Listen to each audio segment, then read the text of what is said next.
autem číslo 18, Racing Team Semčice. A je tam Filip Mareš a společně s ním Jakub Šmíd.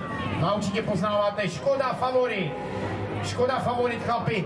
Takže, jak je Favoritek připraven na zítřejší náročnou trať 9RZ?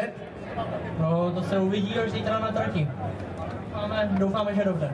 Super. A jaké jsou vaše výkonnostní cíle na zítřek? Tak v první řadě dojet, užít si to a co nejlepší výsledek, no.